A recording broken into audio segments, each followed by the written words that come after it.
Yeah, hi guys, welcome to Vedic for CSE MSCS YouTube channel.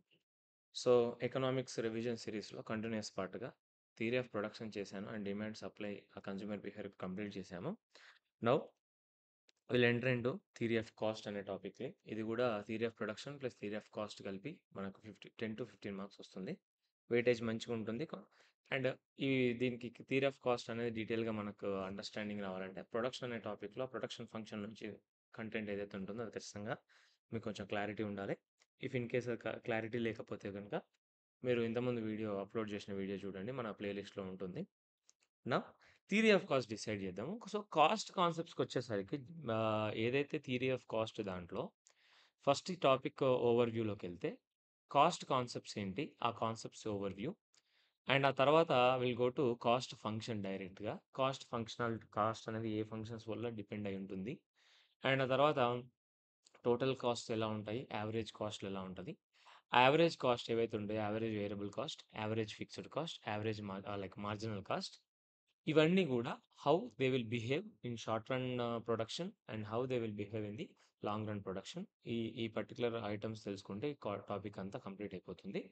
So, జనరల్‌గా cost అనే దానికి ఎందుకొస్తుంది? మనం demand ఎంతుందో తెలుసుకున్నాం. యాస్ ఎ ప్రొడ్యూసర్‌గా ఎంత సప్లై విల్ బి తెలుసుకున్నాము.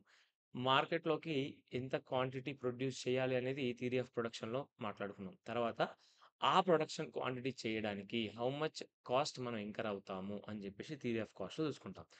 వన్స్ మనం కాస్ట్ గనుక అసర్టైన్ చేసుకున్న తర్వాత నెక్స్ట్ టాపిక్ ఏంటి? Price.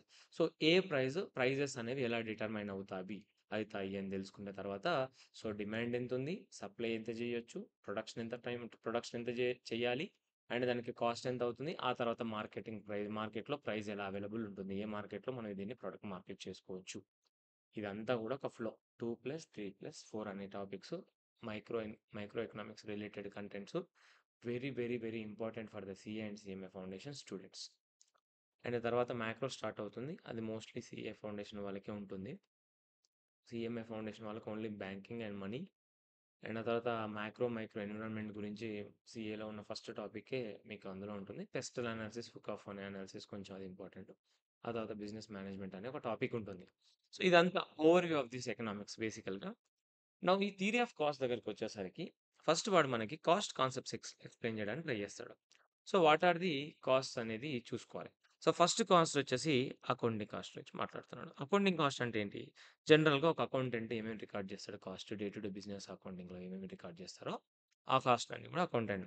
So, cash payments by the entrepreneur కావచ్చు. ఎక్స్‌ప్లిసిట్ కాస్ట్ నిన్న మనం మాట్లాడుకున్నప్పుడు అకౌంటింగ్ ప్రాఫిట్, ఎకనామిక్ ప్రాఫిట్‌లో మాట్లాడితే మనకు అందులో అకౌంటింగ్ ప్రాఫిట్‌లో ఎక్స్‌ప్లిసిట్ కాస్ట్ అంటారు. ఎక్స్‌ప్లిసిట్ కాస్ట్ అంటే ఏంది? ఎక్స్‌ప్లిసిట్‌గా the cost incurred for the business. And తర్వాత these cost are recorded by the accountant in this books of అకౌంట్స్‌లో చేస్తారు. అవి అకౌంటింగ్ కాస్ట్ అంటారు. ఎకనామిక్ కాస్ట్ అంటే ఏంటి మరి? సీ ఒక ఎంప్లాయర్, ఆ ఓనర్ అనుకోవచ్చు. ఈ క్యాపిటల్ ఏదైతే ఇన్వెస్ట్ చేశాడో, ఆ క్యాపిటల్ ఇన్వెస్ట్ చేసిన capital had been invested in elsewhere దగ్గర చేస్తే తనకొక ఇంట్రెస్ట్ వచ్చేది గదా! ఆర్ వాడేదైతే నేను ఎకనామిక్ ప్రాఫిట్‌లో మాట్లాడాను దీని గురించి. వాడిచ్చే సర్వీసెసు ఇప్పుడు సపోజ్ నేనొక టీ పాయింట్ ఓనర్ అనుకుంటే, నేనిక్కడ టీ మాస్టర్‌గా పనిచేస్తున్నప్పుడు, ఆ పెట్టిన డబ్బులు గాని టీ బిజినెస్‌లో, నేను చేసే వర్క్ గాని, వేరే దగ్గర చేస్తే నాకు డబ్బులొస్తాయి గదా! సో, ఈ డబ్బులు గూడా రికవరీ చేయాలి. ఇది గూడా వన్ ఆఫ్ ది కాస్టే. దాన్నే మనం ఎకనామిక్ కాస్ట్‌గా మాట్లాడుకుంటాము. సో, యాస్ ఎ బిజినెస్‌గా నీ బిజినెస్ ఈ కాస్ట్ కూడా రికవర్ చేయాలి. Then only will tell it as a super normal profits తీస్తుంది. నీ బిజినెస్ అనేది సూపర్ నార్మల్ ప్రాఫిట్స్ తీస్తుంది అని చెప్పేసి మనం అంటాం. Now so, these cost are the form part of the economic cost. దీన్నే మనం ఇంప్లిసిట్ కాస్ట్ అని కూడా అంటాం. ఇక్కడ మనం ఎక్స్‌ప్లిసిట్ కాస్ట్ అంటే ఎంప్లాయిడ్ కాస్ట్, ఇది కూడా మనం కాస్ట్ అనుకుంటున్నాం కాబట్టి దీన్ని ఇంప్లిసిట్ కాస్ట్ అని అంటాము. So, economic cost include both explicit cost and implicit cost. So, ఎప్పుడైతే ఎకనామిక్ ప్రాఫిట్స్ అని మాట్లాడతామో, ఎకనామిక్ ప్రాఫిట్స్ ఏం చేస్తాం మనం? Accounting revenue minus economic cost. Economic cost includes implicit cost plus explicit cost అని మాట్లాడుతున్నాం. So, if firm earn over and above the economic cost, then we are saying super normal profits earn చేస్తుంది firm అని చెప్పేసి చెప్తాం. Now what is accounting profit? What is economic profit? మనం నిన్న మాట్లాడుకున్నట్టు total revenue minus explicit cost or accounting cost. Then we are saying accounting profits వస్తున్నాయి అని చెప్పేసి. అదే ఎకనామిక్ ప్రాఫిట్ అంటే ఏంటి? Total revenue minus economic cost. Economic cost అంటే ఏంటి? Explicit cost plus implicit cost. ఈ రెండిటిని కలిపి తెలిసే economic cost. So, total revenue minus economic cost equal to economic profits. అది కొంచెం ఎంసీక్యూస్‌లో అడిగే అవకాశం ఉంది. దెన్ అవుట్‌లే కాస్ట్ అంటే ఏంటి? యాక్చువల్ ఎక్స్‌పెండిచర్ ఎంతయింది బిజినెస్‌లో దాన్ని మనం అవుట్‌లే కాస్ట్ అని అంటాం. దెన్ ఆపర్చునిటీ కాస్ట్ అంటే ఏంటి? ఇదే మనకు ఏదైతే మనకు సపోజ్ మన దగ్గర ఒక 1,00,000 రూపీస్ ఉన్నాయి. ఒక 1,00,000 రూపీస్ ఉంటే ఐదర్ యూ డు ఈ decision or you take this decision. ఏదైతే డెసిషన్ తీసుకుంటున్నామో దాని మీద మనం అమౌంట్ పెడతాం. అక్కడి నుంచి మనకు డబ్బులొస్తాయి. ఏదైతే డెసిషన్ మనం వదిలేస్తున్నామో, ఈ డెసిషన్ బెస్ట్ అంటున్నా కదా! సో, 2 డెసిషన్స్‌లో ఇన్వెస్ట్‌మెంట్ డెసిషన్స్‌లో ఒక డెసిషన్ ఫంక్షన్‌ని మనం వదిలేస్తున్నాం కాబట్టి, ఆ వదిలేసిన వల్ల మనం ఎంత కాస్టు, ఎంత రెవెన్యూ మిస్ అవుతున్నామో, ఎంత బెనిఫిట్ మిస్ అవుతున్నామో, అది మనకు next best alternative or next best opportunity కాబట్టి, so cost of the next best opportunity or alternative opportunity which ever forgone in order to pursue a certain action. మనం ఈ decision తీసుకోవడానికి suppose we are investing in tea business గదా! మనము మనం వేరే దగ్గర invest చేయకుండా, మనం ఇక్కడ పని చేస్తూ టీ బిజినెస్‌లో ఇన్వెస్ట్ చేస్తున్నాం డబ్బులు తెచ్చి. సో, అదే మనం బయట పెట్టుకుంటే ఇంట్రెస్ట్ వచ్చేది గదా! ఆ పర్టిక్యులర్ దాన్ని మనం ఆపర్చునిటీ కాస్ట్ అని అంటాం. సో, అది కూడా వి షుడ్ రికవర్ అట్లా. So, direct or traceable cost అంటే ఏంది? ఇప్పుడు సపోజ్ పర్ టీ కాస్ట్ ఎంతయింది అని మాట్లాడితే, ఒక 100 టీస్ జేయడానికి నాకింత ఒక 20 లీటర్స్ ఆఫ్ పాలు పడినాయి. ఆర్ ఇంత టీ పౌడర్ ఒక 1 కేజీ ఆఫ్ టీ పౌడర్ అయింది. ఒక 3 కేజీస్ ఆఫ్ షుగర్ అయింది. ఇవన్నీ యాడ్ జేసుకొని divided by number of teas కొడితే యూ కెన్ ట్రేస్ కదా! పర్ యూనిట్ ఎంత కాస్ట్ అయిందని జెప్పేసి. అదే ఇప్పుడు నేను టీ బిజినెస్‌లో ఒక ఫ్యాన్ ఏసాను. ఫ్యాన్ తిరుగుతా ఉంది. దాని నుంచి ఒక ఎలక్ట్రిసిటీ బిల్ వచ్చింది. లేదంటే నేను గ్యాస్ తీసుకున్నాను. గ్యాస్ యూజ్ చేశాను. గ్యాస్ కంప్లీట్‌గా దీనికే యూజ్ చేశాను కాబట్టి పక్కెడదాం. లేదంటే ఇంటీరియర్ డెకరేషన్‌కి సంబంధించిన రెంట్ పే చేస్తున్నాను. అండ్ నేను దీనికి పే చేస్తున్నాను. ఆ పర్టిక్యులర్ మెటీరియల్ హోల్డ్ చేయడానికి పే చేస్తున్నాను. లేదంటే నేనేదైనా కాస్ట్ స్పెసిఫిక్‌గా అందరూ యూజ్ చేసుకోవడానికి పాంప్లెట్ ఏదో మెనూ తీసుకొచ్చాను. ఇవన్నీ కాస్ట్‌లు పర్ యూనిట్ నేను ట్రేస్ చేయగలిగితే it will be a direct cost or traceable cost అని అంటాం. అదే మనం ట్రేస్ చేయలేకపోతే దాన్ని indirect cost or non traceable cost అంటాం. సరే ఇక్కడ చూడండి. Those cost which have been direct relationship with the component of operation. మన టీ బిజినెస్‌తోని డైరెక్ట్‌గా ఏదైతే రా మెటీరియల్ కావచ్చు, మ్యానుఫ్యాక్చరింగ్ ఆఫ్ ప్రొడక్ట్ ఇదంతా ఏంటి take it as a direct cost, traceable cost అంటాం. అదే ఇండైరెక్ట్ కాదండి which are not easily definitely identifiable in relation to the plant or process or డిపార్ట్‌మెంట్‌కి సంబంధించిన సంబంధించిన దాన్ని ట్రేస్ చేయలేము. దానికి దీనికి అటాచ్ చేయలేము. అన్నిటికి ఓవరాల్‌గా అయిందని అనుకుంటే దాన్ని indirect cost or non traceable cost అంటాం. ఇంక్రిమెంటల్ కాస్ట్ అంటే ఏంటి? These are the cost related with concept of marginal cost. Marginal cost అంటే ఏంటి? అడిషనల్ ఇన్‌పుట్ ఇంట్రొడ్యూస్ చేయడం వల్ల నీకొక అడిషనల్ ప్రొడక్ట్ వస్తుంది గదా! ఆ అడిషనల్ ఇన్‌పుట్‌కి అయ్యే cost your additional cost. Then what is your incremental cost అంటే ఒక అడిషనల్ డెసిషన్ తీసుకోవడం వల్ల. ఇప్పుడు suppose let's say tea business ఉంది. టీ బిజినెస్‌లో నేను చేస్తున్నాను బావుంది. ఒక అడిషనల్‌గా నేను ఒక ఇన్‌పుట్‌నో, ఇంకొక ఏదైనా మిషనరీనో యాడ్ చేద్దాం అనుకుంటున్నాను. ఈ అడిషనల్ ఇన్‌పుట్ యాడ్ చేయడం వల్ల నాకు అడిషనల్ ఒక అవుట్‌పుట్ వస్తుందని తెలిసి నేను చేస్తున్నాను. సో, ఈ అడిషనల్ నేను చేయడం వల్ల ఎంత ఇంక్రిమెంటల్ కాస్ట్ నాకవుతుంది? లెట్స్ సే పక్క బిల్డింగ్ తీసుకుందాం అనుకుంటున్నాను. ఆ పక్క బిల్డింగ్ తీసుకోవడం వల్ల నాకు అడిషనల్‌గా ఎంత కాస్ట్ అవుతుంది? ఈ సెటప్ అంతా తీసుకెళ్ళి అక్కడ ఎళ్తాను గదా! సో, ఎళ్ళిన తర్వాత నాకు ఎంత అడిషనల్‌గా కాస్ట్ అవుతుంది? It is relating to marginal అంటున్నాడు. ఇంట్రడక్షన్ ఆఫ్ వన్ ఒక డెసిషన్ తీసుకోవడం వల్ల నాకు అడిషనల్‌గా ఎంత కాస్ట్ అవుతుంది? దాన్ని ఇంక్రిమెంటల్ అంటాం. సో, ఇంక్రిమెంటల్ కాస్ట్ ఎంత? ఇప్పుడున్న కాస్ట్ ఏంటి? ఇంక్రిమెంటల్ కాస్ట్ ఏంటి? అట్లాగా. So, these cost are related to the concept of marginal cost. Incremental cost related to additional cost incurred by a firm as a result of business decision. Now what is sunk cost? Sunk cost అంటే ఏంటి? మనం పెట్టేసిన cost. Already incur అయిపోయినవి. దాని నుంచి మనం recover చేయలేము అనుకునే cost. Those cost which are already incurred once and for all and it cannot be recovered. ఎగ్జాంపుల్‌కి ఆర్&డి అండ్ అడ్వర్టైజ్‌మెంట్. అడ్వర్టైజ్‌మెంట్ చేస్తున్నాం గదా! అడ్వర్టైజ్‌మెంట్‌తోని రికవర్ చేస్తున్నామా లేదా అని మనకెట్లా తెలుస్తది? సో, వన్స్ అది ఇంకర్డ్ ఫర్ ఇంకా అయిపోయింది. దాని పని అయిపోయింది. వస్తే మనం దాని నుంచి రికవర్ చేసుకోలేము ఆ కాస్ట్‌ని. పెట్టేస్తున్నాము. దాని నుంచి బెనిఫిట్ ఉంటది. బట్ వి కెనాట్ ట్రేస్ ఈ కాస్ట్ వల్ల ఈ దాని వల్లనే మనం ఇంత బెనిఫిట్ పొందామని జెప్పేసి. So, they are based on the past commitments and cannot be revised or reversed. అది మరి హిస్టారికల్ కాస్ట్ అంటే ఏంటి? హిస్టారికల్ కాస్ట్ అంటే the cost are incurred in the past for the acquisition of productive asset. మనము ఏదైనా asset కొనుక్కున్నాం. మన బుక్స్‌లో ఏ కాస్ట్‌లో ఉంటుంది? మన దగ్గర ఏ దాంట్లో ఉంటుంది? It will be on the historical బేసిస్‌లో ఉంటుంది. సో, కాస్ట్ మైనస్ డిప్రిషియేషన్ అలా చేస్తా కదా! So, historical cost refer to the cost incurred in the past for the productive assets such as machinery building. దాన్ని మనం హిస్టారికల్ కాస్ట్ అంటాం. Then what is replacement cost? Money expenditure that has to be include for replacing the old machine. Let's say ఈ amplifier ఉంది. ఈ amplifier నేను ఇక్కడ తెచ్చుకుంటే దీనికి ఆల్రెడీ పెట్టిన కాస్ట్ ఏమైతది? సంక్ కాస్ట్ అవ్వదు. సంక్ కాస్ట్ ఎందుకు అవ్వదంటే దీని నుంచి మనం ఒక కాస్ట్ క్లాస్ అనేది డెలివర్ చేస్తున్నాం గదా! బెనిఫిట్ అనేది డిరైవ్ చేస్తున్నాం. అదే నేను ఒక అడ్వర్టైజ్‌మెంట్ పెట్టాను ఎక్కడో. ఒక ఇన్‌స్టాగ్రామ్‌లో ఏదైనా అడ్వర్టైజ్‌మెంట్ చేశాము. లేదంటే బయట కాలేజ్ ఎగ్జామ్స్ దగ్గర ఏదో అడ్వర్టైజ్‌మెంట్ చేశాం. దాని నుంచి ఈ స్టూడెంట్ వచ్చాడా రాడా అని మనకు తెలీదు గదా! సో, అది ఇంకర్డ్ అది సంక్ కాస్ట్ అంట. అదే ఈ పర్టిక్యులర్ మెషిన్ మీద పెట్టాం గదా! యాంప్లిఫైయర్ మెషిన్ మీద. యాంప్లిఫైయర్ మెషిన్ మీద పెట్టిన దానికి ఏమంటాం? ఓకే. ఈ యాంప్లిఫైయర్ మెషిన్ మీద పెట్టిందని హిస్టారికల్ కాస్ట్ అంటాం. నౌ ఈ యాంప్లిఫైయర్‌ని నేను రిప్లేస్ చేద్దాం అనుకుంటున్నా. రిప్లేస్ చేయడం వల్ల నాకెంత అడిషనల్ కాస్ట్ అవుతుంది అని అనుకుంటే అది ఇంక్రిమెంటల్ కాస్ట్. రిప్లేస్ చేయడానికి అయ్యే కాస్ట్ ఏంటి? దాన్ని రిప్లేస్‌మెంట్ కాస్ట్ అని అంటాం. ఇంకా దీన్ని రిప్లేస్ చేయడానికి ఎంత కాస్ట్ పెట్టాలి? ఇది పోతుంది ఇంకోటొస్తుంది. సో, రిప్లేస్ చేయడానికి అయ్యే cost replacement cost. What or private cost? మనకు ఎక్కడ ఉంటుంది టాపిక్‌లో పబ్లిక్ ఫైనాన్స్‌లో మార్కెట్ ఫెయిల్యూర్ దగ్గర యూ హావ్ 2 కాన్సెప్ట్స్. ఒకటి ప్రైవేట్ కాస్ట్ అని, ఇంకొకటి సోషల్ కాస్ట్ అని. ప్రైవేట్ కాస్ట్ అంటే ఏంటి? యాక్చువల్‌గా సపోజ్ ఈ యాంప్లిఫైయర్ ఉంది. ఈ యాంప్లిఫైయర్ మ్యానుఫ్యాక్చర్ చేయడానికి ఆ పర్టిక్యులర్ మ్యానుఫ్యాక్చరర్ గాడు అహూజా మ్యానుఫ్యాక్చరర్ అతను ఎంత కాస్ట్ ఇంకర్ అయ్యాడు? దాన్ని నా దగ్గర తీసుకురావడానికి. The cost actually incurred provided by the firm and either explicit కావచ్చు, ఇంప్లిసిట్ కావచ్చు, form part of the total cost. ఆ టోటల్ కాస్ట్ ఎంతయింది నాకు అమ్మడానికి వాడికి. అది private cost. Then what is social cost? ఇప్పుడు లెట్స్ సే ఈ యాంప్లిఫైయర్ వాడడం వల్ల సౌండ్ అనేది వస్తుంది గదా! ఆ సౌండ్ పొల్యూషన్ వల్ల అక్కడున్న ఏదో దాంట్లో ఏదో మాల్ ఫంక్షన్ జరిగి ఒక సౌండ్ పొల్యూషన్ అయ్యి, ఇక్కడున్న ఏదో దగ్గర కూర్చున్న స్టూడెంట్‌కి ఏదో ప్రాబ్లమ్ వచ్చింది ఇయర్‌లో. ఆ ఇయర్‌లో ప్రాబ్లమ్ వచ్చిందనుకో, he has to incur some cost కాబట్టి దానికోసం. సో, అది సోషల్ కాస్ట్. ఇప్పుడు అహూజా వాడు ఆ కాస్ట్ ఇందులో ఇంక్లూడ్ చేసుకుంటాడా?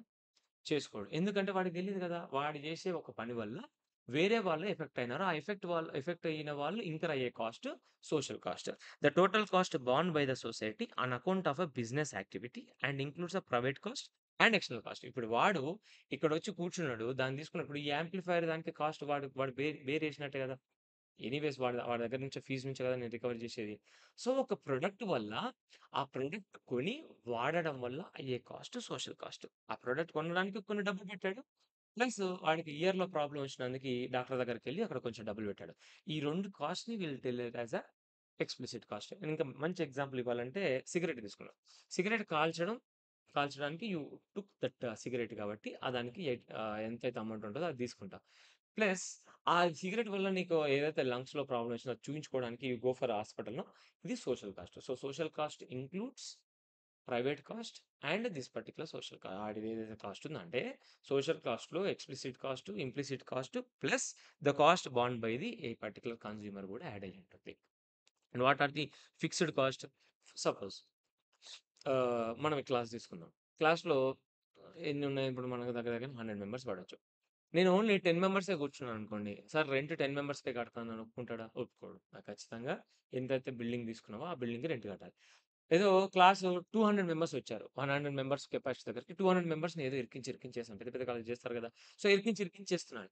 సో, ఇరికించేస్తుంటే 200 మెంబర్స్ వచ్చారు కదా! ఎక్కువ కట్టు అని చెప్తే నేను కడతానా? లేదు. సో, ఫిక్స్డ్ కాస్ట్ అనేది ఇర్రెస్పెక్టివ్ ఆఫ్ ది ఆ పర్టిక్యులర్ ఔట్‌పుట్ నీకు ఫిక్స్డ్ ఉంటుంది. నిన్న మాట్లాడుకున్నప్పుడు మనం fixed input factor variable input factor అని మాట్లాడినాం. సో, ఫిక్స్డ్ ఇన్‌పుట్ ఫ్యాక్టర్ అంటే ఏంది? మనం ఆ బేకరీ ఎగ్జాంపుల్‌లో మనం తీసుకున్న ఆ particular decision of the factor. Input ఇది ఫిక్స్డ్ పెడదాము. బిల్డింగ్ ఫిక్స్డ్ పెట్టుకున్నాం అనుకున్నాము. So, fixed cost are the constant cost and not a function of the output. ఔట్‌పుట్‌తో సంబంధం లేకుండా అలాగుంటుంది. They do not vary with the output up to a certain level of activity. ఇదేంటి మళ్ళీ up to certain level of activity?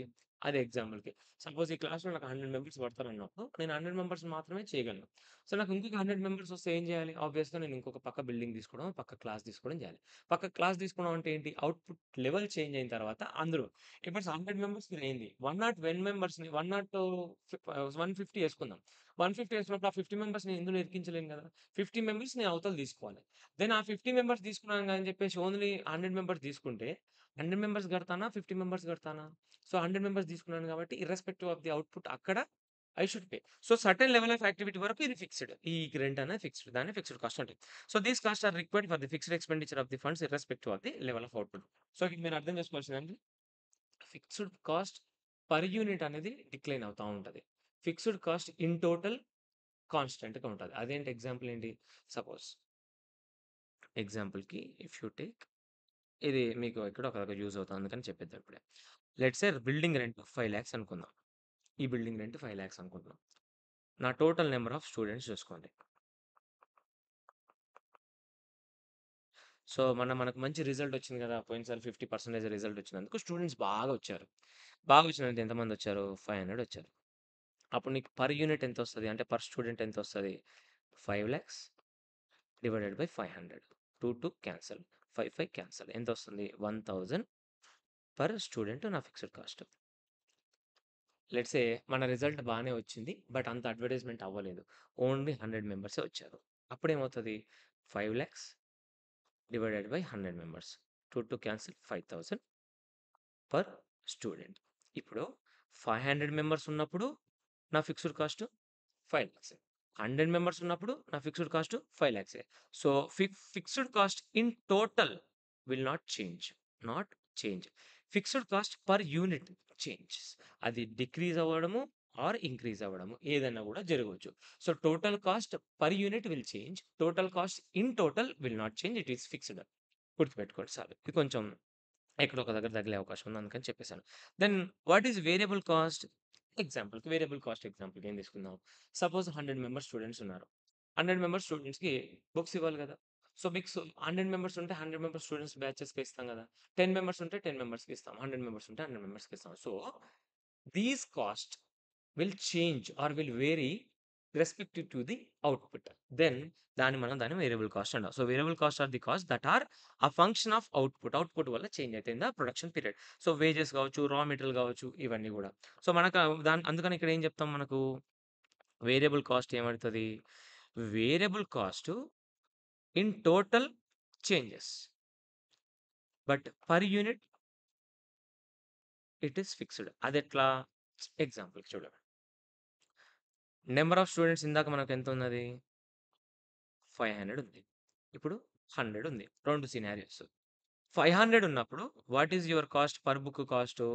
Let's say 1000 అనుకుందాం. What is your total cost then? 5,00,000. ఇప్పుడు 100 మందొచ్చినా, 500 మందొచ్చినా పర్ బుక్ ఒక బుక్ సెట్‌కయితే 1000 రూపీసే ఉంటది గదా! సో, ఇక్కడేమైతది? 1,00,000. అంటే variable cost per unit fixed ఉంటుంది. Variable cost in total fluctuate అవుతా ఉంటది. So, variable cost in total changes. Variable cost per unit will not change. It will be fixed. దానికి అపోజిట్ అనమాట. దీనికి అపోజిట్ గుర్తుపెట్టుకోండి. ఇది ఇంపార్టెంట్ కాన్సెప్ట్. మళ్ళీ వినండి ఒకవేళ అర్థం చేసుకోకపోతే. ఇంపార్టెంట్ కాన్సెప్ట్ అక్కడ ఇక్కడ ఎక్కడో అడుగుతా ఉంటాడు. మీకు బాగా యూజ్ అవుతది. దెన్ ఇవన్నీ కాస్ట్ ఫంక్షన్స్ అనమాట. సో, కాస్ట్‌లో ఏమేమి ఉంటాయి? కాస్ట్, వేరియబుల్ కాస్ట్ అది ఇది అని చెప్పేసి. నౌ కాస్ట్ ఫంక్షన్ ఎలా బిహేవ్ చేస్తది? షార్ట్ రన్‌లో, లాంగ్ రన్‌లో ఎలా ఉంటది? ఆ తర్వాత step of fixed cost, semi variable cost, ఈ స్టెప్ టేరు ఇవన్నీ కొన్ని కాస్ట్ టైప్స్. తర్వాత టోటల్ కాస్ట్, యావరేజ్ కాస్ట్ కొన్ని ఫార్ములాస్. ఆ తర్వాత మనం will go to graphs. Very, very, very important area of graphs మాట్లాడుకుందాం. స్లోగా డిస్కస్ చేద్దాము. మీకు కావాలంటే కొంచెం టైం అనేది స్పీడ్ పెట్టుకోండి. No problem. ఇక్కడ మనకు కాన్సెప్ట్ అంతా డెలివర్ చేయడం ఈజ్ ఇంపార్టెంట్. ఓకేనా? సో, కాస్ట్ ఫంక్షన్‌లో మాట్లాడుకునేటప్పుడు ఏం చెప్తున్నాం? Cost function is a relationship between the cost and output. అవుట్‌పుట్‌లో చేంజ్ రావడం వల్ల కాస్ట్‌లో ఎంత చేంజ్ వస్తుంది. సేమ్ ప్రొడక్షన్ ఫంక్షన్‌లో ఏంటి? ప్రొడక్షన్ ఫంక్షన్‌లో ఇన్‌పుట్స్ ఇవ్వడం వల్ల ఎంత అవుట్‌పుట్ వస్తుంది. కాస్ట్ ఫంక్షన్‌లో ఇన్‌పుట్ రావడం. ఇన్‌పుట్ ఇవ్వడం అంటే ఏంటి? లేబర్‌నో, మెషినరీనో నేను ఇవ్వాలి. ఇవ్వాలంటే దానికి ఒక కాస్ట్ అవుతది కదా! అదే కాస్ట్ దానివల్ల అవుట్‌పుట్‌లో ఎంత చేంజ్ వస్తుంది. So, cost function is the relationship between the cost of a product and various determinants of the cost. What are the determinants of cost? Inputs. Inputs introduce చేసి ఇప్పుడు సపోజ్ ఒక లేబర్ పెట్టాను. Labour ఊరికే రాడు కదా! Wages ఇవ్వాలి. Machinery తెచ్చాను. Machine ఊరికే రావాలి కదా! డిప్రిషియేషన్ క్లెయిమ్ చేసుకుంటాను. లేదంటే మిషనరీ కాస్ట్ అవుతుంది. సో, ఆ పర్టిక్యులర్ ఇన్‌పుట్స్ ఇంట్రొడ్యూస్ చేయడం వల్ల ఎంత కాస్ట్ చేంజ్ అయ్యింది. అవుట్‌పుట్‌లో చేంజ్ ఎంతొచ్చింది for the input of the particular variable factors. So, ఆ వేరియబుల్ ఫ్యాక్టర్స్ ఇన్‌పుట్స్ ఇవ్వడానికి నాకు ఎంత కాస్ట్ అయింది, ఎంత అవుట్‌పుట్ వచ్చింది అనేది cost function. So, it will be express the relationship between the cost and output. Dependent variable is unit cost. Or total cost and the independent variable are the price factor. So, dependent variables ఏంటి? Unit cost కావచ్చు, total cost కావచ్చు, dependent variables. Independent variables ఏంటి? Price of a factor or size of a output. Size of output అనేది dependent variable కాదు. It will be independent. దాని మీద మన cost అనేది డిపెండ్ అయితది. Suppose size of the output ఎక్కువుందనుకోండి, ఎక్కువ కాస్ట్ అవుతది. So, size of the output మీద మన కాస్ట్ అనేది డిపెండ్ అయ్యింది. అందుకని అది ఇండిపెండెంట్ ఫ్యాక్టర్, ఇది డిపెండెంట్ ఫ్యాక్టర్. ఓకేనా? నెక్స్ట్ కాస్ట్ ఫంక్షన్స్ 2 కైండ్స్ ఉంటాయి. ఒకటి short run cost functions, 2 long run cost functions. First short run cost functions గురించి మాట్లాడదాం. షార్ట్ రన్ కాస్ట్ ఫంక్షన్స్ గురించి మాట్లాడుతున్నప్పుడు short run is a period. తెలుసు కదా మీకు షార్ట్ రన్ ప్రొడక్షన్ అంటే ఏంటి? ఒక ఫ్యాక్టర్ అట్‌లీస్ట్ 1 ఫ్యాక్టర్ ఫిక్స్‌డ్ ఉంటుంది. మిగతా అన్ని ఫ్యాక్టర్స్ వేరియబుల్ ఉంటాయి. అంటే మనం నిన్న మాట్లాడుకున్న ఎగ్జాంపుల్‌లో ప్రొడక్షన్ చాప్టర్‌లో బిల్డింగ్ ఏదైతే ఉందో ఆ బిల్డింగ్ విల్ బి ఫిక్స్‌డ్. అందులో ఇన్‌పుట్స్ ఏవైతే లేబర్, మెషినరీస్ అవన్నీ ఉన్నాయో మనం అవి వేరియబుల్ ఫ్యాక్టర్స్‌లో అనుకుంటాం. So, short run is a period at which output can be increased or decreased by changing only the amount of variable factors. Fixed factors మనం change చేయం. So, quantity of fixed factors cannot be varied in accordance with the changes in output. So, అవుట్‌పుట్‌లో change వచ్చిన దాని ప్రకారము మనం fixed factors అనేది change చేయం. So, what is fixed cost? Those cost which are independent of the output. ఇందాక మాట్లాడుకున్నాం కదా! Whether output is small, whether output is large. Even the firms closed down for the some period it will be fixed. అందుకని ఏం చెప్తాం? Irrespective of the output your fixed cost is fixed. Completely fixed. Variable cost అంటే ఏంది? Those cost which changes with the changes in the output. ఇందాక మాట్లాడుకున్నాం కదా! In firm shut down for shorter period it may not use the variable factors. మనం అసలు production చేయట్లేదు. Production చేయనప్పుడు ఏం కడతాం? వేరియబుల్ ఫ్యాక్టర్స్ ఏం కట్టలేదు. ఇప్పుడు స్టూడెంట్స్ లేరు. క్లోజ్ చేసినాం కొన్ని రోజులు. శీతాకాలం అదే మన ఎండాకాలం సెలవులు ఇస్తాం కదా! ఎండాకాలం సెలవులు ఇస్తే స్టూడెంట్స్‌కి సంబంధించిన బుక్స్ గాని అవన్నీ ఎందుకు ఇస్తాం? ఇవ్వం కాబట్టి వేరియబుల్ కాస్ట్ అనేది షట్ డౌన్ పాయింట్ ఆఫ్ టైమ్‌లో ఇవ్వము. సో, ఇది ఉండదు. వేరియబుల్ కాస్ట్ అవుట్‌పుట్ పెరిగే కొద్దీ స్లోగా ఇంక్రీజ్ అవుతది. ఇలా గీయకూడదు మళ్ళా. ఇలా గీస్తే ఫిక్స్‌డ్ అయితది. ఇలా గీస్తే 1, 1, 1, 1, 1, 1, 1, 1 connecting points fixed variable cost ఇది. Then what is semi variable cost? Semi variable cost అంటే ఏంది? సపోజ్ మీరు ఎలక్ట్రిసిటీ బిల్ ఒకసారి చూడండి. ఎలక్ట్రిసిటీ బిల్ ఓపెన్ చేసి చూస్తే ఇర్రెస్పెక్టివ్ ఆఫ్ ది యూనిట్స్. ఎన్ని యూనిట్స్ అయితే నువ్వు కన్జ్యూమ్ చేస్తావో, ఇర్రెస్పెక్టివ్ ఆఫ్ ది యూనిట్స్ నువ్వు 0 ఇన్‌పుట్స్ చేసినా గూడా కొన్ని ఒక సర్టెన్ బోర్డ్ బిల్ అని కట్టాల్సొస్తది. అదేందో బిల్ అంటారు. ఆ బిల్లు అట్‌లీస్ట్ బిల్ అంటారు. అంటే ఆ బిల్ కట్టిన తర్వాత నువ్వు వాడే యూనిట్స్‌ని బట్టి తీసుకుంటారు. దాన్నే fixed cost plus variable cost 2 కలిపి ఉండడం. అంటే irrespective of the output you are incurring some cost. ఆ తర్వాత ఇంకరింగ్ అయ్యేదాన్ని బట్టి అవుట్‌పుట్ పెరిగేదాన్ని బట్టి నీ వేరియబుల్ కాస్ట్ పెరుగుతుంది. దాన్నే సెమీ వేరియబుల్ కాస్ట్ అని అంటారు. తర్వాత స్టెప్ టైర్ వేరియబుల్ కాస్ట్ అంటే ఏంది? లెట్స్ సే ఎగ్జాంపుల్‌కి మాట్లాడుకుందాం. ఒక ఎగ్జాంపుల్ తీసుకుందాం. మనందరం ఏంటి స్టూడెంట్స్ కాబట్టి, మనందరం ఒక యంగ్ స్టూడెంట్స్ కాబట్టి, మనం ఏం చేస్తున్నామంటే ఎటు పోతున్నాం? ఒక టూర్‌కెళ్తున్నాం. మనం ఎటు పోదాం టూర్‌కి అంటే చిక్మగళూరు పోదాం. చిక్మగళూరు బావుంటది. సో, చిక్మగళూరు కూర్గ్ టూర్ యేసుకొని పోతున్నాం మనం. సో, పోతున్నప్పుడు ఫస్ట్ మనం అనుకున్నది ఏందంటే ఒక 50 మెంబర్స్ ఉంటే సరిపోద్దని చెప్పేసి 50 మెంబర్స్‌కి ఒక బస్ మాట్లాడుకున్నాం. ఇప్పుడు బస్ కాస్ట్ 50 మెంబర్స్ మాట్లాడుకున్నప్పుడు వాడు సార్ 10 మెంబర్సే వచ్చిర్రు కదా! సార్ తక్కువ తీసుకోవచ్చు కదా! అంటే తీసుకుంటాడా? తీసుకోడు. 50 మెంబర్స్ వచ్చినారు బావుంది తీసుకొనెళ్ళాం. అయితే మనం ట్రిప్ ఎట్లుంటది మనకు కొంతమంది క్యాన్సెల్ చేస్తుంటారు. కొంతమంది యాడ్ అయితా ఉంటారు. అట్లా ఈసారి మనం పెద్ద ట్రిప్ యేస్తున్నాం కాబట్టి కొంతమంది యాడ్ అయిపోయారు. యాడ్ అయిపోవట్ల ఏమైంది? 50 మెంబర్స్ కాస్త 70 మెంబర్స్ వస్తన్నారు. ఇప్పుడు ఈ 70 మెంబర్స్‌ని ఇలా కుక్కలేం గదా! కాబట్టి ఈ 70 మెంబర్స్‌కి ఇంకొక బస్ తీసుకోవాలి. ఇప్పుడు ఈ 20 మెంబర్స్ కోసం తీసుకున్నాం గదా! సో, ఒక లెవెల్ ఆఫ్ వరకు మన బస్ కాస్ట్ ఫిక్స్‌డ్. లెవెల్ దాటిందా మనకు ఇంకొక బస్ కావాలి. సో, అందుకనే ఇక్కడ వరకు ఇది ఫిక్స్‌డ్. దాని తర్వాత ఇది ఫిక్స్‌డ్. అప్పుడు దాన్ని స్టెప్ ఫిక్స్‌డ్ కాస్ట్ అంటారు. చూడండి ఇక్కడ ఒక బస్సు. స్టూడెంట్ పెరగడం వల్ల, అవుట్‌పుట్ పెరగడం వల్ల ఇంకొక బస్ తీసుకోవాల్సింది. అందుకని ఇప్పుడు నాకు టోటల్ కాస్ట్ ఎంత అయితది ఇప్పుడు? ఇది కదా నా ఫిక్స్‌డ్ కాస్ట్. ఇంతకుముందుకు 50 మెంబర్స్ ఉన్నప్పుడు ఈ ఫిక్స్‌డ్ కాస్ట్ పెడితే అయిపోయేది. ఇప్పుడు 20 మంది పెరగడం వల్ల నేను ఈ కాస్ట్ వేయాల్సొస్తుంది. ఇర్రెస్పెక్టివ్ ఆఫ్ 70-100 మధ్యలో నేను ఈ కాస్ట్ వేస్తా. ఇంకొక 50 పెరిగితే ఇట్లా. సో, దాన్ని స్టెప్ టైర్ వేరియబుల్ కాస్ట్ అని అంటాం. So, remain fixed over the certain range of output but suddenly jump to new higher level when output goes beyond a given limit. 50-70కి పోయింది కదా! అప్పుడు దాని గురించి మాట్లాడుతున్నాను. Then short run total cost curves ఎలా ఉంటాయో చెక్ చేయండి ఇప్పుడు.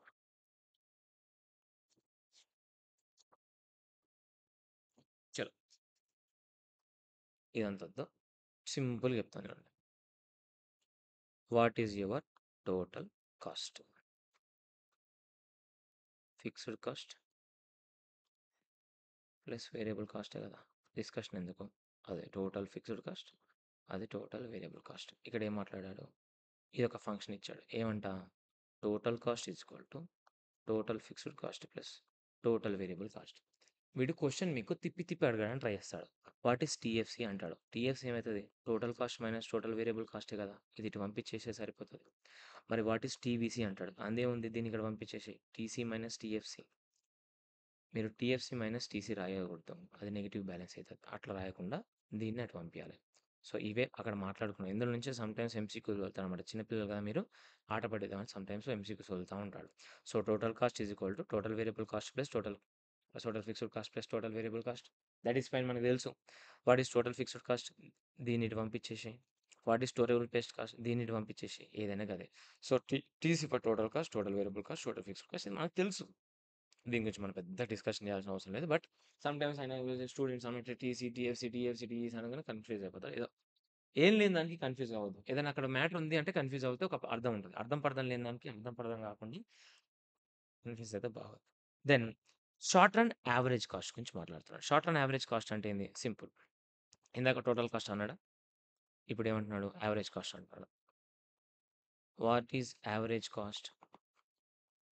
Total cost divided by total output అంతే కదా! So, average cost will B per unit basis. ఇప్పుడు సపోజ్ నీకు 5,00,000 టోటల్ కాస్ట్ అయిందమ్మా. అందులో 2,00,000 ఫిక్స్డ్ కాస్ట్ మా.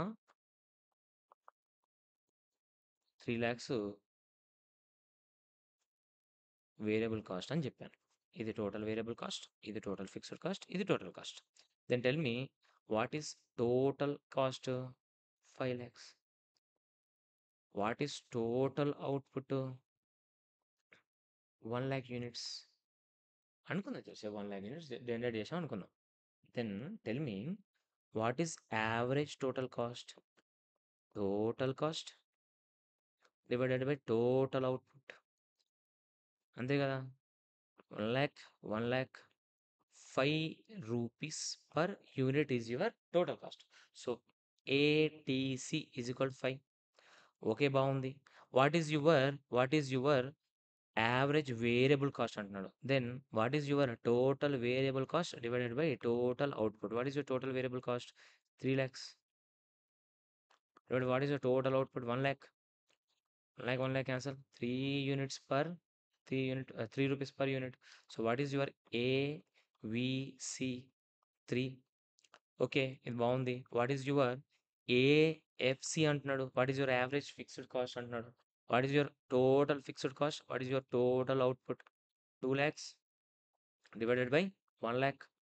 Then what is your average fixed cost? 2 per unit. Then what is your AFC? 2.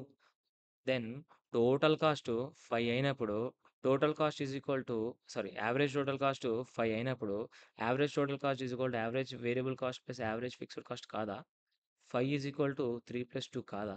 So, ఇదే ఆ function మాట్లాడుతున్నాడు అక్కడ. So, what is your average fixed cost అంటాడు. ఎమ్మటే total fixed cost divided by total fixed cost divided by total output. AFC వచ్చింది. What is your average variable cost అంటాడు. Total variable cost divided by output produce AVC వచ్చింది. What is your average total cost అంటాడు. మళ్ళీ ఇవన్నీ చేసుకుంటూ కూర్చోవద్దు. ఇది plus ఇది కొడితే అయిపోతది. Or average total cost is equal total cost divided by quantity కొట్టినా అయిపోతది. Basic concepts. Then will enter into the important concept of marginal cost. చూడండి. లెట్స్ సే సార్ నేను నా టోటల్ కాస్ట్‌లో ఫిక్స్డ్ కాస్ట్ గురించి మాట్లాడదాం first. Irrespective of the units change ఇది change అవుతదా? అవ్వదు. చేంజ్ అయ్యే కాస్ట్ ఏంటి? ఓన్లీ వేరియబుల్ కాస్టే చేంజ్ అయితది. లెట్స్ సే నేను 5 లేబర్స్‌ని పెట్టుకొని ఒక్కొక్కడికి 500 రూపీస్ ఇస్తున్నాను. 5 ఇంటూ 500 2,500 నా కాస్ట్. దీంతో I am getting 5 units output. Now నేనొక లేబర్‌ని ఇంక్లూడ్ చేశాను. అప్పుడేమైతది? 6 ఇంటూ 500 అయితది. 3,000 అయితది. వాట్ ఈస్ మై అవుట్‌పుట్ అంటే 3 యూనిట్స్ అంటున్నా. సో, అడిషనల్ యూనిట్ ఒకటి జనరేట్ చేయడానికి అడిషనల్ కాస్ట్ ఎంత అయ్యింది అనేదే నా మార్జినల్ కాస్ట్. అంటే ఒక అడిషనల్ అవుట్‌పుట్ జనరేట్ చేయడానికి అడిషనల్‌గా నువ్వు ఎంత కాస్ట్ ఇంకర్ అయ్యావు. ఇక్కడ ఎంత ఇంకర్ అయినా 2,500 పెడుతుండే. ఒక లేబర్ గాని పట్టుకోవచ్చు. ఒక లేబర్‌ని తీసుకురావడం వల్ల ఏమైంది? 3000 అయింది. సో, 3000 మైనస్ 2500 ఎంత? 500. దాని నుంచి ఎన్ని యూనిట్లు తీసావయ్యా? ఒక యూనిట్ తీశాను. సో, అడిషనల్ కాస్ట్ ఎంత? 500. అదే నేను మార్జినల్ కాస్ట్ ఇక్కడ మాట్లాడుతున్నా చూడండి. So, marginal cost is the additional total cost by the production at the additional function. So, additional total cost plus additional quantity. So, total cost divided by quantity or TC total cost N minus సరే ఇందాక మీరు total cost తీసుకోవద్దన్నారు గదా! ఒకసారి example తీసుకుందాం. 5 units తీసినప్పుడు what is your total cost? ఒక ఒక ఫై ఫై ఒక 1,00,000 అనుకుందామా? అదే 6 యూనిట్స్ చేసినప్పుడు what is your total cost? అదే 1,00,000 ఉంటది. సో, వన్స్ అది 1,00,000 ఫిక్స్డ్ అయినప్పుడు అక్కడ డివైడ్ బై 5 కొడితే, అక్కడ డివైడ్ బై 6 కొడతాం. అది టోటల్‌లో చేంజ్ ఉన్నప్పుడు దీనివల్ల డెసిషన్ అనేది ఏం చేంజ్ అవ్వదు. But we need to take total cost only. But total cost వల్ల మనకు డిఫరెన్స్ ఏం రాదు మార్జినల్ కాస్ట్. ఎందుకంటే అది పర్ యూనిట్ చేంజ్ అవుతా ఉంటది. బట్ ఇన్ టోటల్ ఈస్ డిఫరెంట్‌గా ఇన్ టోటల్ ఈస్ సేమ్ ఉంటది కాబట్టి it is irrespective for the decision making. నువ్వు 5 అని ఇంక్లూడ్ చేసినా చేయకపోయినా ఆ కాస్ట్ ఇంక్రీజ్ అయితావు కాబట్టి it is not required. So, total కాస్ట్‌లో ఏం చేంజ్ వచ్చిందో చూసుకో టోటల్‌గా. ఆ 500 చేంజ్ వస్తది. ఎందుకు? 1 లేబర్ తీసుకొచ్చినప్పుడల్లా ఆ 1,00,000 ఇంక్రీజ్ అయితావు. 2,500 ఇంక్రీజ్ అయితావు. 1,00,000 2,500 ఇంక్రీజ్ అయితావు. ఇప్పుడేమైతది? 1,00,000 3,000 ఇంక్రీజ్ అయితావు. సో, ఎక్స్‌ట్రా ఏది ఇంక్రీజ్ అయింది నువ్వు? ఆ 500 ఇంక్రీజ్ అయినావు. కాబట్టి వేరియబుల్ కాస్ట్ చూసుకుంటే సరిపోతది. సో, కానీ మనం అట్లా మాట్లాడుకోలేం కాబట్టి marginal cost is equal to change in the total cost divided by change in the quantity. Explain చేస్తాను చూడండి. ఇందాక what is your total cost? 1,00,000. What is your variable cost? 2,500. Total cost ఎంత ఇప్పుడు? టోటల్ ఫిక్స్డ్ కాస్ట్ అది. What is your total cost now? 1,02,500. Now ఇదెంత అయితది? Total cost ఎంత? Fixed cost 1,00,000 irrespective of the labour. ఇప్పుడు వేరియబుల్ కాస్ట్ ఎంతయింది? 3,000. 1,00,000 3,000. వాడేమంటున్నాడు? What is the change in the total cost? 500. What is the change in the output? 1. So, marginal cost will be 500 వస్తది. So, అట్లా చెప్తున్నాడు. So, now ఇప్పుడు average total కాస్ట్‌లలో ఎట్లాంటి changes వస్తాయి అని చెప్పడానికి ఒక చిన్న బాక్స్ ఏసాడు. ఈ box we need to discuss అన్నమాట. చలో. ఈ short run monthly cost output రిలేటెడ్‌గా ఒక చిన్న కంటెంట్ చేద్దాం. చూడండి. సీ ఇది బేసికల్‌గా మనకు అవుట్‌పుట్ చేంజ్ అయ్యే కొద్దీ, అవుట్‌పుట్‌లో చేంజ్ వస్తున్న కొద్దీ టోటల్ ఫిక్స్డ్ కాస్ట్‌లో కావచ్చు, వేరియబుల్ కాస్ట్‌లో కావచ్చు, మార్జినల్ కాస్ట్‌లో కావచ్చు, ఇలాంటి చేంజెస్ వస్తున్నాయి. హౌ ఇట్ విల్ బిహేవ్ అనేది ఈ పర్టిక్యులర్ షార్ట్ రన్ యావరేజ్ కాస్ట్‌లో చూస్తాం. షార్ట్ రన్‌లో మనకేం జరుగుతుంది బేసికల్‌గా ఫస్టు ఒక ఫిక్స్డ్ ఫ్యాక్టర్ ఉంటుంది. ఆ ఫిక్స్డ్ ఫ్యాక్టర్స్‌కి మనం వేరియబుల్ ఇన్‌పుట్స్ అనేవి ఇంక్లూడ్ చేసుకుంటూ వెళ్తాం. స్టార్టింగ్‌లో ఏమవుతుంది? మంచి అవుట్‌పుట్ రావడం జరుగుతుంది. మనం 1 యూనిట్ ఆఫ్ ఇస్తే జనరల్‌గా అవుట్‌పుట్ పెరుగుతా పోతుంది. తర్వాత ఒక సర్టెన్ లెవెల్‌కొచ్చిన తర్వాత ఏదైతే మాక్సిమం ఎఫిషియన్సీ యూజ్ చేసిన తర్వాత ఫిక్స్డ్ ఫ్యాక్టర్స్‌కి, ఇంకా ఫర్దర్‌గా వేరియబుల్ ఫ్యాక్టర్స్ ఇంక్లూడ్ చేసినప్పుడు ఏమైతది? టోటల్ ప్రొడక్ట్ అనేది ఇంక్రీజ్ అవుతది. బట్ ఎట్ ఎ డిమినిషింగ్ రేంజ్‌లో ఇంక్రీజ్ అవ్వకుండా ఎళ్తది. ఆ తర్వాత ఇంకా నువ్వు ఫర్దర్‌గా ఎన్ని యూనిట్స్ అప్‌గ్రేడ్ ఇచ్చినా గూడా అవుట్‌పుట్ అనేది రాదు. జనరల్‌గా మీరు ఆ total production particular theory of production చాప్టర్‌లో షార్ట్ రన్ ప్రొడక్షన్ దాంట్లో చూస్తాం ఇదంతా. దెన్ మీరు అర్థం చేసుకోండి ఇన్‌పుట్‌ని ఇంట్రొడ్యూస్ చేయడం అంటే ఏంటి మనం? అడిషనల్‌గా ఒక వేరియబుల్ కాస్ట్ ఇంక్లూడ్ చేస్తాం. ఇక్కడ fixed cost will B everything same ఉంటది. చూడండి ఇక్కడ మనకి ఇక్కడి నుంచి ఇక్కడి వరకు టోటల్‌గా 1000 ఉంది. ఎందుకు 1000 ఉంది? అంటే మనకు టోటల్ వేరియబుల్ ఫిక్స్డ్ కాస్ట్ అనే ఫ్యాక్టర్‌ని మనం ఫిక్స్డ్ ఇన్‌పుట్ అనే దాన్ని మనం తీయట్లేదు, పెట్టట్లేదు. ఓన్లీ ఫిక్స్డ్ కాస్ట్‌గా ఒకటే పెట్టుకుంటున్నాం. ఒక ఫిక్స్డ్ ఇన్‌పుట్ లాగా పెట్టుకుంటున్నాం. That is building. దానికి మనం 1000 పే చేస్తున్నాం. ఐదర్ యూ మన ప్రొడక్షన్ చేయకపోయినా రూ. 1000 కట్టాలి. మాక్సిమం ప్రొడక్షన్ చేసినా 1000 రూపీసే కట్టాలి. అందుకని క్వెషన్ ఇస్తాడు మనకి.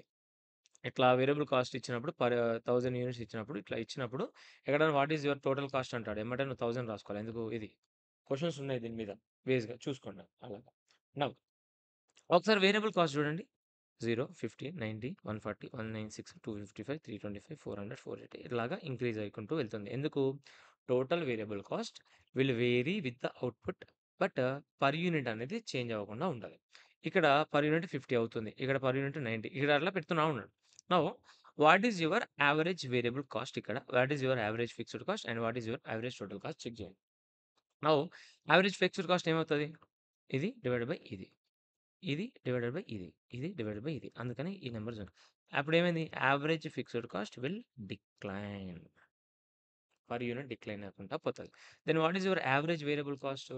బేసికల్‌గా యావరేజ్ వేరియబుల్ కాస్ట్‌లో మనము ఎంత టోటల్ యావరేజ్ అంటే టోటల్ కాస్ట్ పెడుతున్నామో డివైడెడ్ బై ఎంత వేరియబుల్ కాస్ట్ అవుతుందని. ఇందాక మనం చూసినాం variable cost per unit change అవ్వదు అని. బౌ ఇక్కడ చూస్తే variable cost average variable cost తీస్తున్నాం. ఫస్ట్ యూనిట్‌కి ఎంతయింది? 50. ఇప్పుడు నువ్వు ఇదే లెవెల్‌లో ఎన్ని సార్లు చేసినా కూడా అది 50. నౌ ఒక అవుట్‌పుట్ పెరిగినందుకు నువ్వు ఇంకొక ఇన్‌పుట్ యాడ్ చేసినావు. ఇంకొక లేబర్‌ని ఎవరిని యాడ్ చేస్తే నీకు ₹90 పడింది.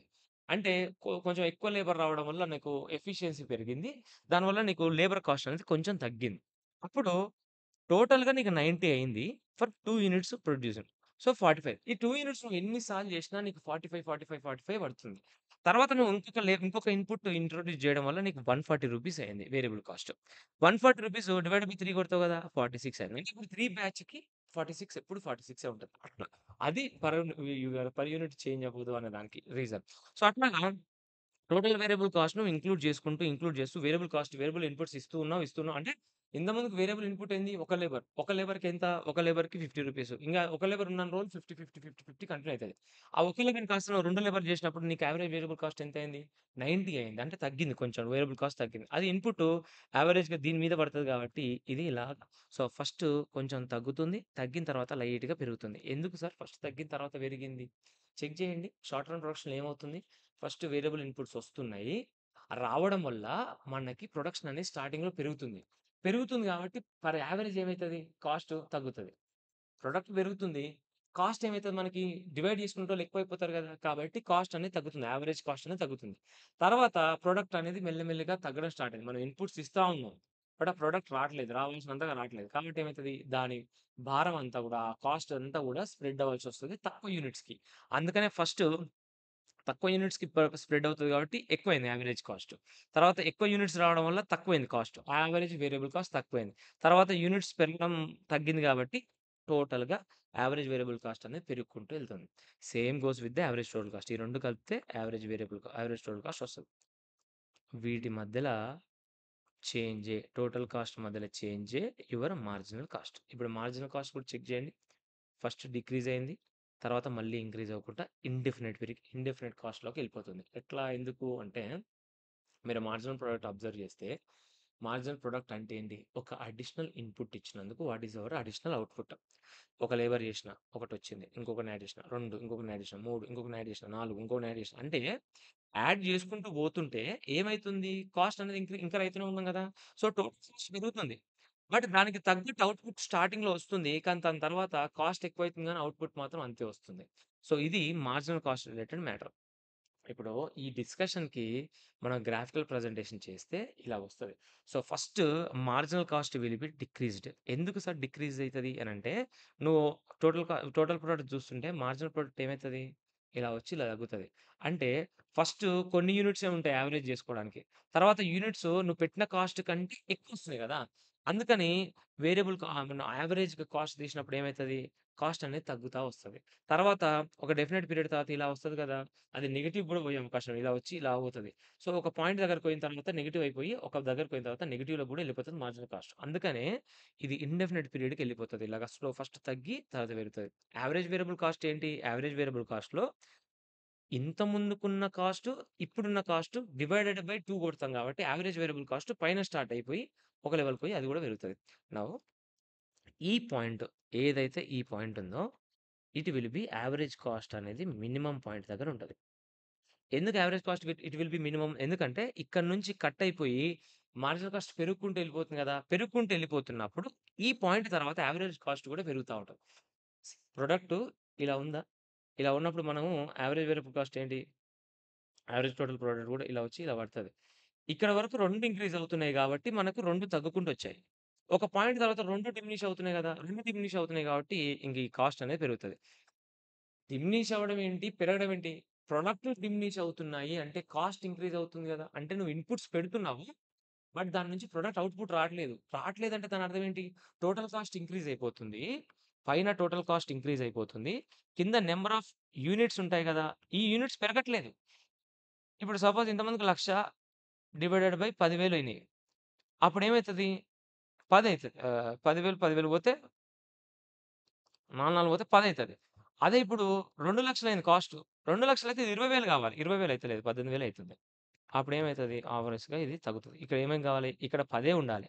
10 కాకుండా ఏమైతుంది? ఇంకా పెరుగుతది. 12 చిల్లరకు పోతది. అది నేను చెప్పేది. సో, పర్ యూనిట్ డిస్ట్రిబ్యూట్ చేసుకుంటందుకే ప్రొడక్ట్ రాట్లేదు బయటికి. నువ్వు కాస్ట్ పెడుతున్నావు.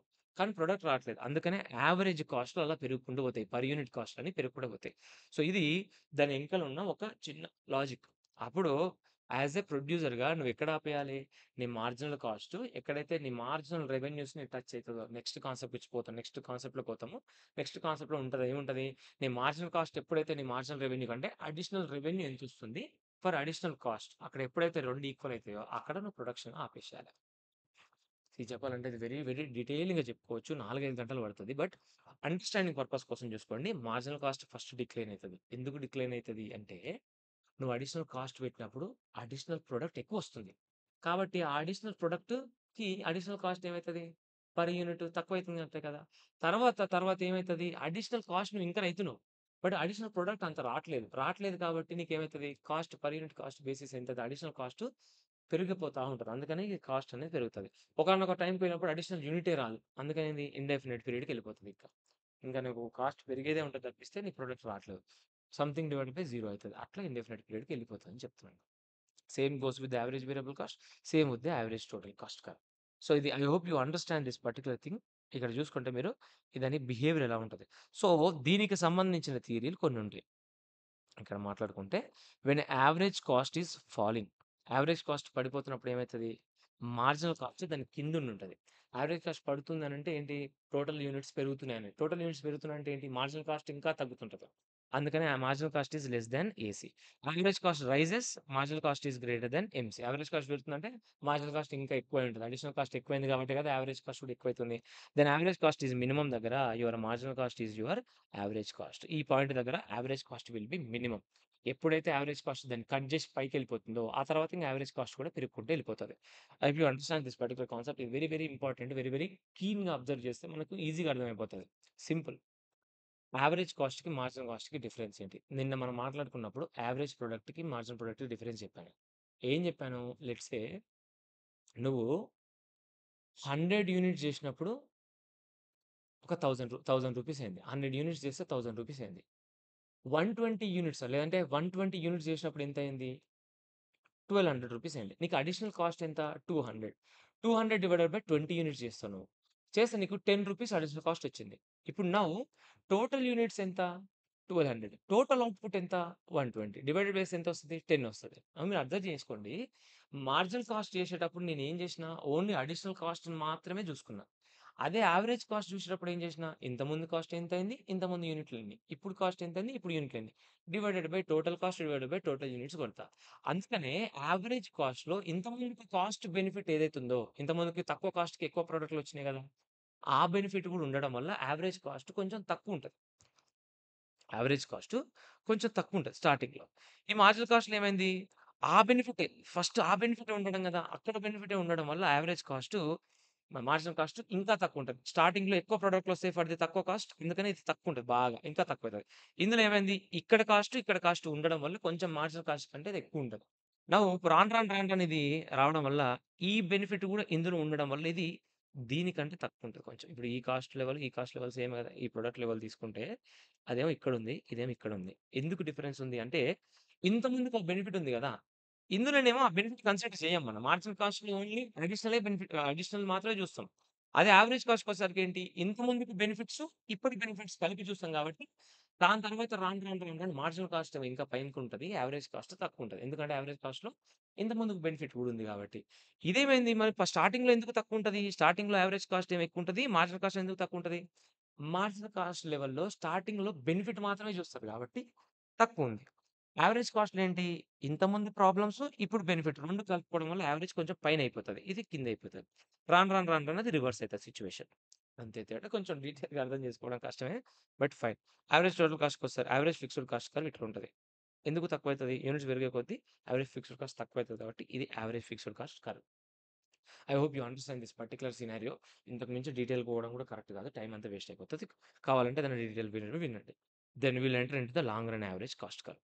ఇది చెప్తాను నేను. సో, లెట్స్ సే ఇది మనం లాంగ్ రన్ ప్రొడక్షన్ అనుకున్నాం. లాంగ్ రన్‌లో ఏం జరుగుతది సార్? బేసికల్‌గా ఒక లాంగ్ రన్‌లో ఏం జరుగుతది మనకి?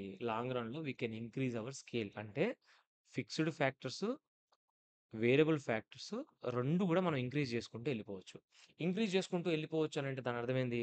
సపోజ్ లెట్స్ సే మనం ఈ స్కేల్ ఆఫ్ ఆపరేషన్స్ చేస్తున్నప్పుడు ఫర్ ఎగ్జాంపుల్‌కి ఈ స్కేల్ ఆఫ్ ఆపరేషన్స్ చేస్తున్నాం.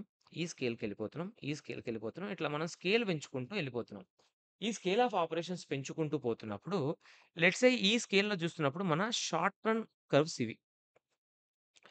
ఇది మార్జినల్ కాస్ట్ కర్వ్. ఇది యావరేజ్ కాస్ట్ కర్వ్ అనుకుంటే ఇది. దాని తర్వాత నెక్స్ట్ స్కేల్‌కెళ్ళిపోయినప్పుడు ఏమైతది? మన టోటల్ కాస్ట్‌లనేవి కొంచెం తగ్గుతాయి. ఎందుకు తగ్గుతాయి టోటల్ కాస్ట్‌లనేవి? ఎందుకు తగ్గుతాయంటే మనకి స్కేల్ పెరిగినప్పుడు మనకు రా మెటీరియల్‌ల కొంచెం డిస్కౌంట్ రావడం. లేదంటే లేబర్ కొంచెం ఎఫిషియెంట్‌గా మారడం. అట్లా నువ్వు స్కేల్ పెంచుకుంటూ పోతున్నప్పుడు యూ విల్ బి ఒక అబ్జర్వ్ చేస్తావు. ఒక ఛానెల్ అబ్జర్వ్ చేస్తావు దట్ మనము కాస్ట్ అనేది ఒక రేంజ్ వరకు తగ్గించుకుంటూ పోతున్నాం. అంటే ఈ స్కేల్‌లో ఇది తక్కువ. నెక్స్ట్ సేల్‌కో ఇది తక్కువ. నెక్స్ట్ సేల్‌లో ఇది తక్కువ. నెక్స్ట్ స్కేల్‌లో ఇది తక్కువ. ఇట్లా రాను రాను పోతున్నప్పుడు నీకేమైతది? ఈ స్టేజ్‌లో you will get economies of scale అనే ఒక కాన్సెప్ట్. అంటే నువ్వు స్కేల్ పెంచుకుంటూ పోతున్నప్పుడు నీకు పర్ యూనిట్ కాస్ట్‌లో చేంజెస్ రావడం. నీకు రా మెటీరియల్ తక్కువ దొరకడం, క్రెడిట్ ఫెసిలిటీ ఎక్కువ తక్కువ ఇంట్రెస్ట్‌కి దొరకడం, లేదంటే వేజెస్ ఎఫిషియన్సీ పెరగడం, లేబర్ ఎఫిషియన్సీ పెరగడం, మెషిన్స్ ఎఫిషియెంట్‌గా యూజ్ చేసుకోవడం స్టార్టింగ్‌లో జరుగుతది. అది నీ దగ్గర టెక్నాలజీ పెరగడం. ఇది లోయెస్ట్ మినిమమ్ పాయింట్‌కొచ్చిన తర్వాత ఇట్ విల్ బి అగైన్ ఇంకా నీకు అంటే నువ్వు స్కేల్ పెరుగుతున్న కొద్దీ నీకు కాస్ట్ అనేది పెరుగుతది. ఇదేంటి? ఇది డిస్ ఎకనామీస్ ఆఫ్ స్కేల్ అని. డిస్ ఎకనామీస్ ఆఫ్ స్కేల్ ఏంటి? డిస్ ఎకనామీస్ ఆఫ్ స్కేల్ అంటే ఎక్స్‌టర్నల్‌గా గావచ్చు, ఇంటర్నల్‌గా గావచ్చు నువ్వు ఇంకా పెంచుకుంటూ పోతున్నప్పుడు అంతకు మించి అవుట్‌పుట్ తీయలేకపోవడం. బట్ స్టిల్ మనం ఇంకా ఇంక్లూడ్ చేసుకుంటూ అనుకోవడం. దీనివల్ల మన పర్ కాస్ట్ అనేది ఇంక్రీజ్ అవుతది. సో, దీన్ని long run average cost curve అంటారు. ఈ లాంగ్ రన్ కాస్ట్ కర్వ్ స్టార్టింగ్‌లో మనకు మంచి బెనిఫిట్స్ ఉండడం వల్ల వస్తది. ది లోయెస్ట్ మినిమమ్ పాయింట్‌కి పోతాం. ఆ తర్వాత ఇంక్రీజ్ అయిపోతా ఉంటది. ఇదే ఉంటది. ఏం లేదు ఇక్కడ. సో, ఇక్కడ చూడండి ఇది short run average cost curve. 1 first scale, second scale, third scale, fourth scale, fifth scale. ఈ లోయెస్ట్ మినిమమ్ పాయింట్స్ దగ్గర you will be trying to produce. ఏదైతే లోయెస్ట్ పాయింట్‌కి పోతామో ఆ పాయింట్ అవుట్‌పుట్ దగ్గర యూ విల్ స్టాప్ బేసికల్‌గా. ఎందుకు? ఆ తర్వాత ఇంక్రీజ్ అయిపోతుంది కాబట్టి. సో, ఇక్కడి వరకల్లా you will have economics of scale. ఈ తర్వాత you will have diseconomics of scale అనే కాన్సెప్ట్. సో, దీన్ని మాట్లాడుకున్నందుకు ఇదంతా ఎక్స్‌ప్లనేషను. సో, దీన్ని యూ షేప్డ్ కర్వ్ అంటారు. ఇదే మనం మాట్లాడుకుంటాం కదా! మనం ఇప్పుడు ఒకసారి నిన్న ప్రొడక్షన్‌లో డిస్కస్ చేసినప్పుడు ఇంక్రీజింగ్ ఆర్‌టీఎస్. నువ్విచ్చిన ప్రపోర్షన్ కంటే ఎక్కువ ఔట్‌పుట్ వస్తది. ఈ స్కేల్‌లో ఇంక్రీజింగ్ ఆర్‌టీఎస్ అంటారు. నువ్వు కాన్స్టాంట్ ఆర్‌టీఎస్ నువ్వు ఎంత ఔట్‌పుట్ ఇచ్చినా అంతే నువ్వు ఎంత ఇన్‌పుట్స్ ఇచ్చినా కూడా అంతే ఔట్‌పుట్ వస్తది. A plus B greater than 1, ఏ+బి ఈజ్ ఈక్వల్ టు 1, ఏ+బి లెస్ థాన్ 1 ఉంటది కదా! ఇది డిక్రీజింగ్ ఆర్‌టీఎస్. డిక్రీజింగ్ ఆర్‌టీఎస్ అంటే నువ్వు ఇన్‌పుట్స్ ఇంక్రీజ్ చేస్తున్నావు. బట్ దానికి తగ్గట్టు అవుట్‌పుట్ రావట్లేదు అని. సో, దీన్ని అందుకనే యూ షేప్డ్ కర్వ్ అంటారు. స్టార్టింగ్‌లో తగ్గుతుంది కాస్ట్. తర్వాత కాన్స్టెంట్ అవుతుంది. తర్వాత it will increase. U shaped curve అంటారు. యూ షేప్డ్ కర్వ్ ఏదైతే tangent to the rising portion of the short run cost when LAC curve is rising, when LAC curve is rising, short run average cost అనేది దీనికి rising పోర్షన్‌కు tangent అవుతాయి. When is it decreasing, decreasing portion దగ్గర tangent అవుతాయి. ఇది tangent portion అంటే ఇది. So, ఇవి టాంజెంట్ అవుతున్నాయి గదా! డిక్రీజింగ్ పోర్షన్ దగ్గర short run average cost decreasing రేంజ్‌లో ఉన్నప్పుడు. ఇంక్రీజింగ్ రేంజ్ ఉన్నప్పుడు ఇది long run average cost increasing, long run average cost decreasing, long run average cost constant అని అంటున్నాం. So, decreasing RTS, decreasing RTS, sorry increasing RTS, constant RTS, decreasing RTS అది. ఇది ఇదయిపోయిన తర్వాత వి నీడ్ టు డిస్కస్ ఒక topic. ఆ topic పేరే economics of scale and diseconomics of scale. So, దీంట్లో economics of scale, disability scale వల్లనే మనకి లాంగ్ రన్ యావరేజ్ కాస్ట్ అనేది మారుతా ఉంటది. So, first scale of production మారుతున్నప్పుడు so, there are internal economics and diseconomics. There are external economics and diseconomics. First చూడండి technical economics and diseconomics ఉంటాయి. Starting స్టేజ్‌లో నువ్వు మంచి మంచి టెక్నాలజీస్ రావడం వల్ల, అది రావడం వల్ల ఎక్కువ యూసేజ్ దాన్ని చేసుకుంటూ నువ్వు కాస్ట్ అనేది తగ్గించుకుంటూ వస్తావు. అదే టెక్నాలజీస్ డిసెకనామిక్ స్కేల్‌గా ఎప్పుడు మారుతాయో ఓవర్ మేనేజ్‌మెంట్ చేయలేకపోవడం, దాన్ని ఆ టెక్నాలజీస్‌ని ఇంకా కొంచెం ఎక్కువైపోవడం అలా పెంచుకుంటూ పోతే కాంప్లెక్స్ నేచర్‌కెళ్ళిపోవడం వల్ల అదే టెక్నాలజీ నీకు డిసెకనామీ‌గా మారిపోతది. తర్వాత మేనేజరియల్ ఎకనామిక్స్ అండ్ డిసెకనామిక్స్ స్టార్టింగ్‌లో అందరూ ఉన్నారు. స్టార్టింగ్‌లో ఇప్పుడు స్కేల్ పెంచుకుంటూ పోతున్నాం. ఆపరేషన్స్ పెంచుకుంటూ పోతున్నప్పుడు కొత్త వాళ్ళని తీసుకుంటే వాళ్ళు మంచి ఎఫిషియెంట్ మేనేజ్‌మెంట్ జరుగుతది. దాని తర్వాత కొన్ని రోజుల తర్వాత ఈ కాంప్లెక్స్ నేచర్ అవ్వడం వల్ల మేనేజ్‌మెంట్‌లో అది డిసెకనామీ‌గా మారిపోతది. తర్వాత కమర్షియల్ ఎకనామిక్స్ అండ్ డిసెకనామిక్స్ స్టార్టింగ్‌లో నీకు మంచి ఫండ్స్ రావడం చేస్తే ఓవర్ ఎ పీరియడ్ అయిపోయినప్పుడు నువ్వు ఎక్సెసివ్ ఫండ్స్ తీసుకోవడం వల్ల రిస్కీ ఏరియాలోకెళ్ళిపోతావు కాబట్టి, ఇక నీకు ఇంట్రెస్ట్ రేట్లు పెరగడం అట్లా చేస్తారు కాబట్టి అది మళ్ళీ డిసెకనామిక్‌గా మారిపోతది. Then financial economics and diseconomics కూడా అదే మాట్లాడుతది. Advantages over small firms matter related to procurement of finance.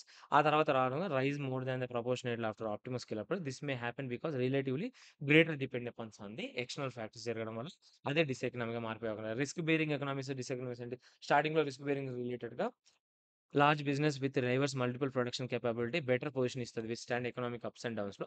ఇది బావుంటది. ఒక పీరియడ్ దాటిపోయిన తర్వాత మాక్రో ఫ్యాక్టర్స్ నేను ఎక్కువ ఇబ్బంది పెట్టే అవకాశం ఉంది కాబట్టి రిస్క్ బేరింగ్ ఎకనామిక్స్ అండ్ డిసెకనామిక్స్ వల్ల స్టార్టింగ్‌లో రిస్క్ బేర్ చేస్తున్నందుకు మల్టిపుల్ ప్రొడక్ట్స్‌లో పెడతావు. ఒక దాన్ని దాటిన తర్వాత అదే రిస్క్ అనేది కొంచెం అన్‌సర్టెనిటీ పెరిగిపోవడం వల్ల నీకు డిసెకనామీ మారతది.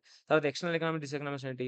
ఫస్ట్ చీపర్ రా మెటీరియల్‌లో క్యాపిటల్ ఎక్విప్‌మెంట్ దొరకడం వల్ల అది నీకు ఎకనామిక్స్ అంటుంది. దాని అదే ఒకవేళ దొరకకపోతే అది will be becoming a diseconomy. తర్వాత technology and external economics development of skilled labour, growth and national industries జరగడము, better transportation and marketing facilities, economics of information జరగడం వల్ల నీకు ఇది ఒక లెవెల్ వరకు ఎకనామిక్‌గా మారడం. ఆ తర్వాత కావాల్సినంత స్కేల్ పెరుగుతున్న కొద్దీ స్కిల్డ్ లేబర్ దొరకదు. స్కేల్ పెరిగిన కొద్దీ బెటర్ ట్రాన్స్‌పోర్టేషన్ మార్కెటింగ్ ఫెసిలిటీ దొరకకపోవడం. అట్లా మార్కెటింగ్‌లో దానికి ఆ ప్రాబ్లమ్‌లో ఎకనామిక్స్ అండ్ డిస్క్రిమినేషన్ అనేది దొరుకుతాయి. డిసెకనామిక్స్‌కొచ్చేసరికి ఏంటి?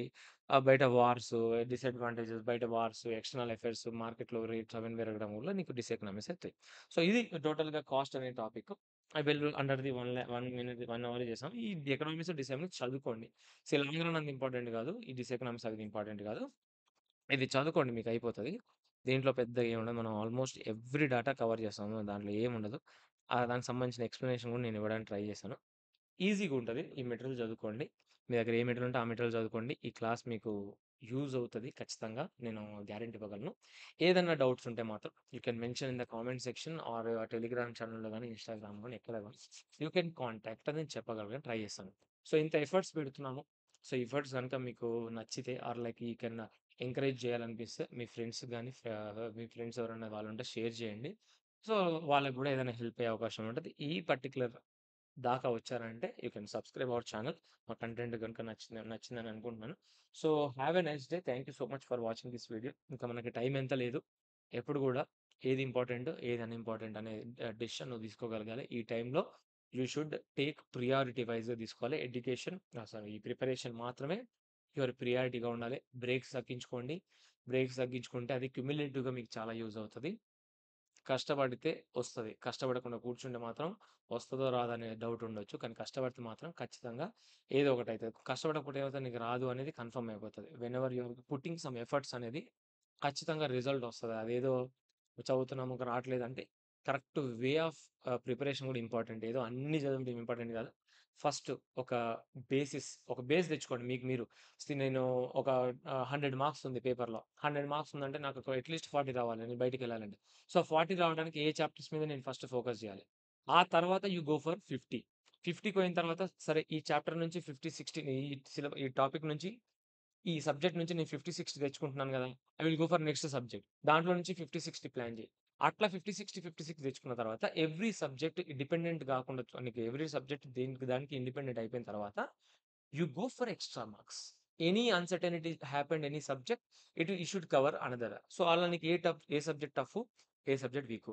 చదివితే చాప్టర్ మొత్తం చదవాలి. చాప్టర్‌లో యూ డోంట్ టేక్ ఎనీ ఈ చాయిస్ తీసుకుంటాను, ఈ టాపిక్ చదవను అట్లా గాకుండా everything study everything from that particular topic. ఆ చాప్టర్ నుంచి అంతా చదివిన తర్వాత it will be in your grip అన్నట్టు ఉండాలి. చదివితే అందులో నుంచి వస్తే మాత్రం నాకు మిస్ అవ్వదు అనేటట్టు చదివితే మాత్రమే చదవండి. అదర్‌వైస్ మీరు చదివి వేస్ట్. ఏదో నామకే వాస్తవం మీద మీద చదువుకుంటూ పోతున్నాం. అరే! వస్తలేదురా, వస్తలేదురా అని ఏడవడం ఇవన్నీ కరెక్ట్ కాదు. So, I hope you understand my point. ఇంకా నెక్స్ట్ వీడియోస్ వస్తూనే ఉంటాయి. ఛానెల్ సబ్స్క్రైబ్ చేసుకొని పెట్టుకోండి. Thank you so much for watching this video. Have a nice day. Have a blast. Thank you.